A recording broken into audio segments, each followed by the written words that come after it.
I do sell my art. I sell it through a commercial gallery.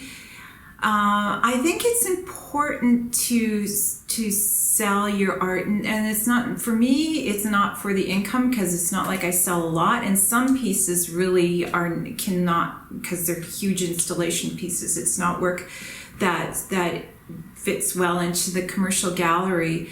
But I think it's important to show work and to offer it to people to collect. So if they are interested in your work and they kind of share an enthusiasm for your work, that there is a work available, and that other collectors will see it, people see it in the gallery, and it can just grow your career. If you're unsure, if it's a difficult thing, talk to other artists and say, what do you think? How is this viable? Is this something that would work? The best place to go to get that information is commercial gallery owners. They kind of have an idea of what's on in the market, what's hot, what would work best, and don't be afraid to take advice from them. I think most gallery owners are pretty keen about not wanting to ever change an artist's style of their work, but maybe just help them if they really want to be successful commercially. Do those things that will allow them to have good sales.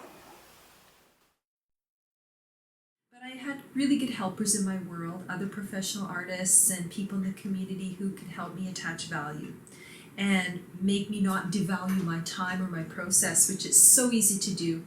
And I'm Métis and I'm so taught to give everything away, but I couldn't provide for my son or my family by doing that. So I had to learn to move into the level of a professional artist. And boy, as an agent for artists, it's like, please lower your prices. That's the constant thing.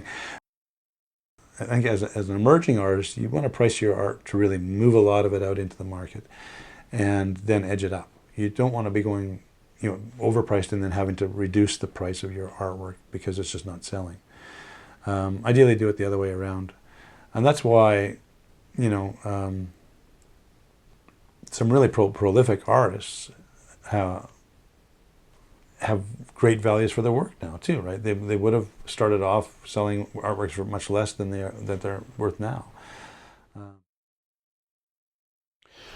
I do sell my artwork, and although over the years the way that I sell my artwork has changed pretty significantly, at various times it has been through commercial dealers and selling directly to public collections and occasionally, corporate collectors, individual collectors, quite clearly.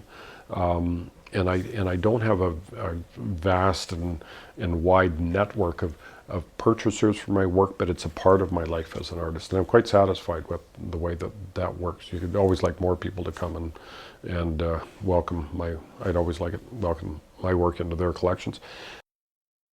I'd like to sell work that has found its way into the world through my studio, good work that finds another home in a sense and supports me in making it too. I try not to take anything personally. When someone says, oh, that's too high of a price or whatever, and I'm like, well, that's okay. It'll go where it needs to go, because I've really put a lot of thought into my pricing now. Like, I'm trying to be really fair and reasonable and with where I'm at in my career. So I just, I know it'll go where it's supposed to. But it takes patience too to move work. Visual artwork, and there's things I've had for a long time, things that I didn't even put up for sale and maybe will never want to. So that's a tough call too. What are you willing to let go, and what are you going to keep in your own personal private collection that's important to you emotionally for your own history of your practice?